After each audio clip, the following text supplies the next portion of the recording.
Alors, le jardin, c'est important. C'est un espace de liberté, de calme, de réflexion, de méditation, de philosophie.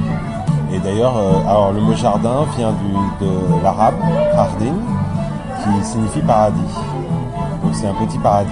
Et les tapis persans, représentent des motifs de jardin. On est ici dans une sorte de petit paradis. Je pense aussi à Épicure qui disait qu'il fallait réfléchir dans son jardin, il fallait la philosophie dans le jardin, c'est important. Notamment par rapport au sens. Où le jardin, ça entretient les sens, le toucher pour planter, les odeurs, l'odorat pour toutes les plantes, la vue évidemment pour regarder le goût quand on mange. Et là, vous avez pu entendre à fond la musique et les oiseaux. C'est important de jardiner. Depuis que je fais du jardin, eh bien ça va, c'est bien, ça va mieux. D'abord c'est une période de repos. Quand le printemps arrive, on l'accompagne. Après l'été, l'automne avec toutes les récoltes, tout ce qu'on peut faire. Et du coup l'hiver est moins dur. Voilà. Qui sont les gens qui fréquentent le jardin de la place face Saint-Ouen? Des gens du quartier, des retraités, des enseignants, des enfants. Il n'y a pas de profil type. Après une fois que les gens viennent et qu'ils se prêtent au jeu, je pense que ça va vite, quoi. Mais justement, on voudrait que ça soit vraiment ouvert dans le quartier, qu'il y ait éventuellement même d'autres jardins dans le quartier. Enfin, il y a d'autres espaces qui pourraient être aussi aménagés et créer du lien et faire en sorte que les gens, quand ils sortent de chez eux, justement, il n'y ait pas que du béton, quoi. Et ça, c'est important, surtout en ville. Donc le rôle du jardin, il est à la fois méditatif, comme je disais au début, philosophique, on y réfléchit, mais aussi de lien social, de lien affectif, on peut rencontrer des gens, on peut discuter. Le temps passe pas plus vite, mais on l'appréhende autrement quand on fait du jardin. Et je pense que c'est une bonne thérapie de groupe.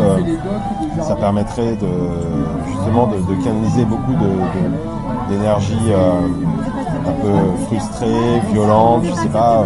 Je pense qu'un lieu qui permettrait ça. Alors moi je pense qu'un lieu comme ça c'est indispensable pour un climat chaleureux, sain, dans une ville comme Saint-Ouen.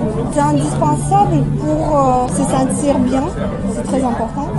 C'est indispensable pour une ambiance saine, pour des rencontres, voilà, tout ça. Quel type de rencontre on peut faire au jardin de la place juive? On peut faire des rencontres complètement improbables.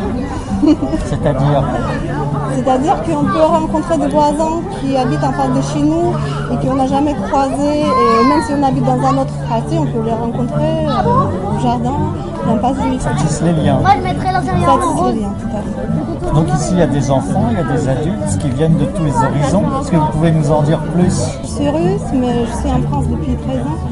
Et j'habite à Saint-Ouen, assez loin de ces jardins. Je viens quand j'ai envie, je viens quand il y a les événements parce que je trouve ça chouette. Voilà, les événements qui se passent ici, ça me met de bonne humeur, ça me permet de sourire aux gens dans la rue, d'aller bien. Ne partent pas dans les méandres de l'oubli. C'est ça. Déjà, c'est un coin de verdure dans un îlot de béton, donc très important pour le bien-être des gens du quartier en règle générale. On a tellement peu de coins verts en ville, donc c'est vraiment très important. Pour les enfants aussi, qui voient des plantes pousser, qui voient la nature en règle générale, c'est très important. Je pense aussi que c'est un point de ralliement et de réunion des gens du quartier, qui sinon ne se rencontreraient pas, ou alors chez le boulanger d'en bas. Puis c'est aussi une volonté d'un groupe d'habitants de se mobiliser pour sauvegarder un coin d'humanité dans une ville qui peut être en manque de monde. Pensez qu'ici on peut tisser des liens socioculturels. La nature relie les gens au-delà de n'importe quel autre domaine. Les gens se retrouvent, les enfants jouent ensemble, donc les parents parlent entre eux. Non, je trouve que ce genre de coin devrait être multiplié dans toutes les villes, villes petites et grandes. Mais surtout à Saint-Ouen. Mais surtout à Saint-Ouen, mais dans tout le 93 d'ailleurs, pas que Saint-Ouen. dans toutes les villes qui n'ont pas la chance d'être à la campagne, des coins de nature de ce genre devraient être une priorité, je pense. Il y aurait moins de violence, il y aurait moins de stress, il y aurait moins de... Les gens se regardent dans ce genre de coin, se parlent. Alors que dans un immeuble ou dans un quartier où il n'y a pas un coin de verdure, les gens se croisent sans se dire bonjour, sans se parler. C'est indispensable, je pense. J'ai été mal logé rue Pasteur il y a quelques dizaines d'années et j'avais la chance de voir par les fenêtres du 6e étage des lilas. C'était les lilas du jardin de l'impasse juive, qu'on a besoin un peu d'entendre des oiseaux, d'entendre le bruit du vent dans les feuilles et d'avoir un lieu qui puisse être un peu même en désordre, mais où la nature a un peu ses droits. Je pense que c'est très important, où les chats la nuit peuvent rôder, tout ça. Donc dans un quartier très urbain, même s'il n'est pas aussi dense qu'on voudrait l'imaginer par rapport à Paris où il y a des quartiers beaucoup plus denses, il y a beaucoup de gens qui partent peu en vacances, soit parce qu'ils n'ont pas de repères dans la banlieue arborée proche, ou parce qu'ils n'ont pas les moyens et qu'ils travaillent tout le temps. Et donc c'est bien d'avoir des endroits où se relaxer, respirer la chlorophylle un petit peu à sa place. La ville de Saint-Ouen, je ne sais pas ce qu'elle pense. Ce que je sais, c'est qu'au prix du mètre carré, évidemment, on pense toujours que ce soit l'ancienne équipe ou peut-être la nouvelle, je sais pas. Je pense qu'ils voient tout de suite, comme disait un maire adjoint à l'urbanisme de Saint-Denis, il disait dès qu'on a le moindre mètre carré, on a tout de suite 15 offres de promoteurs qui sont prêts à faire monter les enchères pour l'avoir. Donc on est à 2 pas de la Tour Eiffel, on est à une demi-heure de Roissy. On est dans le Grand Paris, donc il y a tout un tas de conjonctions qui font que les terrains ils valent cher. Or, c'est sûr que le Budléa ne paye pas de loyer. À Saint-Ouen, il n'y a encore pas très longtemps, il y avait le long de la porte des Poissonniers, il y avait des jardins ouvriers. Et donc, je pense que ces espaces résiduels, ces interstices, on en a besoin parce que s'il n'y a plus d'interstices, après quand il y a du jeu, et ça pète parce que il n'y a plus d'endroit où pas tout bétonner. La cité Square Pasteur, impressionnante, construite dans les années 80 par Chevetov et Louis de Gros. Et l'habitat, comme on dit, faubourien des années 20-30, du logement ouvrier de 6 étages ou pavillonnaire 1930, qui est juste de l'autre côté. Donc ça fait une petite liaison. Et je sais pas qui on peut rencontrer, beaucoup de voisins, des gens qui viennent aussi de loin parce qu'ils entendent dire qu'il y a une fête, des gens qu'on n'a pas vus depuis longtemps, des voisins, des gens sympas qui viennent avec leur joie, leurs problèmes, leur bonne humeur, leur fatigue. Mais qui sont contents de retrouver du monde dans un lieu convivial, des enfants qui courent dans tous les sens, des oiseaux, des plantes, des cailloux, des containers remplis d'eau, un voisin qui vient parce que il a envie de faire les merguez pour tout le monde, alors il l'a fait, une voisine, on ne connaît pas sa vie, mais en tout cas elle est venue, elle a fait des empanadas avec du maïs qu'elle a patiemment moulu depuis 8h du matin.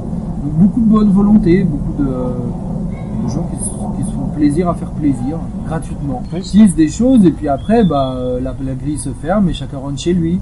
Mais il y a des moments sympas où on détricote un peu les soucis et puis on utilise d'autres choses, peut-être une trame d'une tapisserie un peu jolie, quelque chose, et puis après on laisse l'ouvrage, on le reprend à la fête suivante ou à la réunion avec les élus suivantes ou à la rôtisserie suivante ou à la fête de la rue Pasteur suivante. À chaque fois on retisse des petits bouts et puis après on croise les gens dans la rue, on se rappelle, on se dit mais lui je l'ai vu où, mais vous vous rappelez pas, on s'est vu à la fête au jardin. Ah mais bien sûr. Je peux me souvenir que des gens se sont entretués après une fête au jardin, non, c'est plutôt des bonnes choses. J'ai vu des Italiens aussi, une Italienne. J'ai vu des Parisiens, des gens dont j'ignore totalement les origines, des Antillais, effectivement, Colombiens, Africains, Maghrébins, Asiatiques. J'ai vu des gens d'un peu les 5 continents, ouais. Apparemment, je dirais que oui. J'ai pas après fait l'enquête sociologique, mais j'ai l'impression. J'ai vu aussi des gens timides qui n'osaient pas aller jusqu'au bout de l'impasse parce qu'ils se demandaient qu'est-ce que c'est, est-ce qu'on peut rentrer. Donc nous on essaie de les rassurer, mais dire mais oui bien sûr venez voir. C'est un peu. Puis un garçon qui m'a dit mais moi je suis de la cité Arago, je suis venu voir. Bah vas-y rentre. Mais je peux, mais oui tu peux bien sûr, c'est ouvert, c'est dans le programme de la ville pour la fête de la nature. Donc oui des gens quand même d'origine différente, oui il y en a. Oui. En tout cas, cette fête, elle était vraiment ouverte à tout le monde. On a distribué plusieurs centaines de tracts dans toutes les boîtes aux lettres. Il y a des gens qui sont venus d'immeubles où il y a plutôt du salpêtre dans la cage d'escalier. Il y en a qui sont dans le pavillonnet, il y en a qui sont dans le logement des années 80. Donc, il y a des gens qui habitent des logements de toutes sortes, oui. Donc, même peut-être des sans-domicile qui ne le disent pas forcément. Mais oui, il y a des gens un peu toutes origines, c'est bien. Alors moi ça fait 3-4 ans que je suis au Jardin d'un Pas Juif. J'ai participé à quelques actions, notamment la construction de la cabane à outils. Je pense que l'espace vert au sein de la ville est ultra important, encore plus dans notre quartier qui en manque cruellement. Nous dans les espaces verts de la ville, le jardin éphémère est comptabilisé comme étant espace vert, qui est juste à côté de chez moi. Donc les espaces verts c'est anecdotique chez nous. Donc un tel espace c'est juste obligatoire, c'est nécessaire et indispensable. Et voilà, je pense que mes enfants, ils ont besoin de verdure, moi aussi. De jardiner, c'est bon pour la santé, c'est bon pour le moral. Et au-delà de ça, de retrouver des gens bienveillants dans un cadre vert, ça change tout de suite la vie. Enfin, le jardin de la Pas Juif, il a cette particularité-là, que l'on soit ou pas adhérent, on y est toujours bien accueilli. Que le temps soit pluvieux ou pas. On a connu des fêtes de la nature sous la pluie. Il y a 2 ou 3 ans, on était sous nos parapluies, ça reste néanmoins un très bon souvenir. Moi, mes enfants ont grandi, mon grand a 9 ans, donc il a connu depuis un certain temps le jardin. Ma petite a connu que le jardin de la Pas Juif. C'est un havre de paix, une oasis de verdure qu'il faut vraiment à tout prix préserver. Et c'est ça qui est un peu difficile à faire passer comme idée. Le collectif Fromageant, c'est tout le collectif d'échange. On fait quand même un travail de fond pour mâcher le travail à l'équipe municipale actuelle et à la précédente. Donc je pense qu'il faut valoriser ce travail-là. En tout cas, on va se battre pour faire en sorte de le préserver.